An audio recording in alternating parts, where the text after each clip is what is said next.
Hey everybody, this is Miss Eisencraft with a Unit 4 Lesson 10 recap. So the big idea of Unit 4 Lesson 10 is this new terminology, domain and range. And domain and range is just kind of a fancy way of saying what are all the possible input values, that's domain, and what are all the possible output values, that is range. So the big synonyms for domain is all possible input values. When we think of input values, we oftentimes think of X values.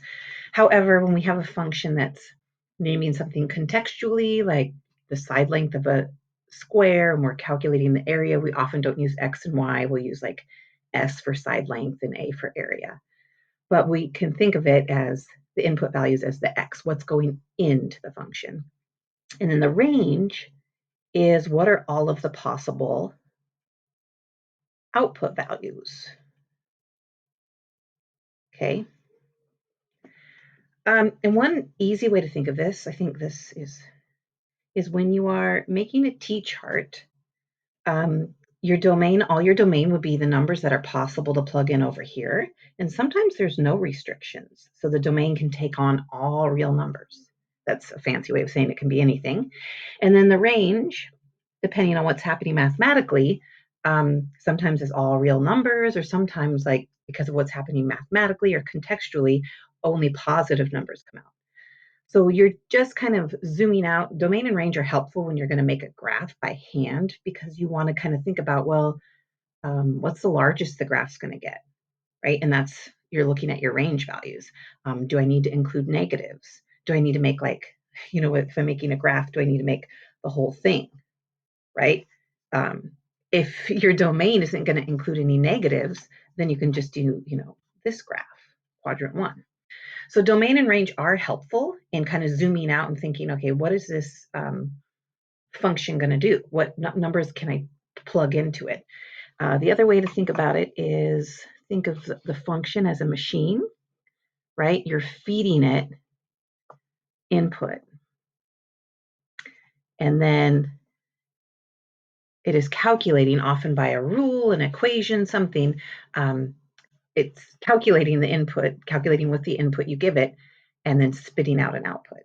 Okay, so this is domain, what's possible to plug in and what could come out. And based on what's happening mathematically or contextually, there could be restrictions here and restrictions here. So let's just talk about a couple. One that they talk about is we have a function A, and I want to use the terminology they use. They say function A gives the area of a square as a function of its side length. So if you have A equals S squared, and they asked what is the possible, what is the domain, what you're thinking about is if you have a side length, if you have a square, and you're going to calculate area, what possible side lengths could there be for a square? So one of the first things to think about is, could there be negatives? In this situation, no, because length cannot be negative. So this length of a square, so S is already restricted. It's got to be 0 or positive numbers. Okay, so it has to be, S can only be 0 or positive. Okay, that's one thing to look at. And then also the next thing to kind of consider is, could it be fractional? Like, can this be broken down? Could it be a side length of 1.1 or 3.5? Yes, you can break down length into fractions or into decimals. So that is possible. Sometimes, depending on what we're calculating, the domain cannot be broken down into fractions, but this one it could. So S can be 0 or positive. So you could say, like, the domain of this function is all S values greater than or equal to 0. Meaning if we're calculating the area of a square, we could start with 0 and go to the largest square we could think of. And then the range, when we think about, well, what would the area be, the resulting area? It would also have to stay positive, because if you square something, you're only going to get positive answers. So the range of this would also be all positive numbers. Okay.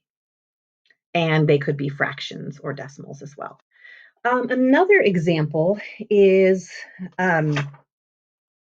they talk about like the number of kids that are going to a camp, okay? And they say like, okay, we're gonna cancel the camp unless at least 5 kids show up, and we can only have 16. Okay. And then the camp is, I'm making this up, this came from the Desmos. I can't remember it exactly. But the revenue, how much money you make at the camp, is $40 per every person N. Okay. But they are saying, remember, we're going to cancel camp unless 5 kids sign up, and the most we can take is 16. So if you're thinking about that, what values how many kids could be at the camp?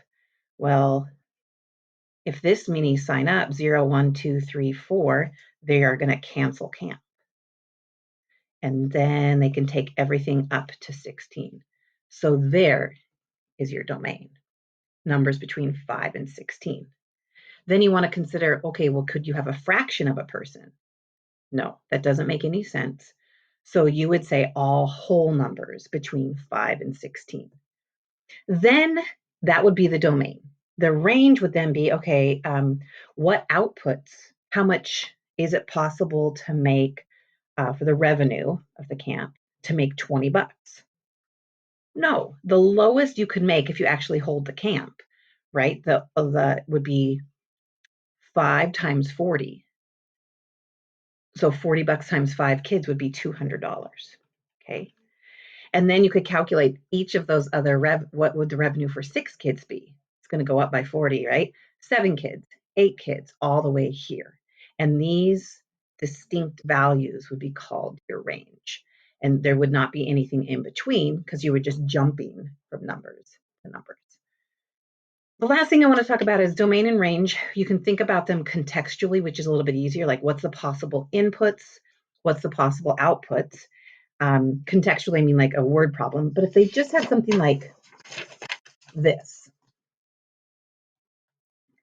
just an equation, right? Just a regular y(x), naked number, naked, no context, y equals x squared. What are all the possible inputs and outputs? Well, this isn't representing anything, even though it is the same thing as calculating a square, but we're not saying that. What if I wanted to just calculate y equals x squared? I can plug in anything I want. I can plug in -10. I could plug in -8.5. I could plug in 0. I could plug in 43. All of these are possible. So the domain is all real numbers. Anything works. Negatives, zeros, fraction numbers, right? Fractional pieces. However, when you square anything, you always get a positive. So even though these can be negative over here, when you square something, a negative times a negative is going to turn positive. A negative times a negative is going to turn positive. The one exception is 0, which is neither negative or positive. So on this one, you could say the domain is all real numbers. And another way to say that is x can be anything. Well, let's just say all real numbers. All real numbers. There's a fancy way to write it. It's like a capital R. I can't remember if we talked about that before.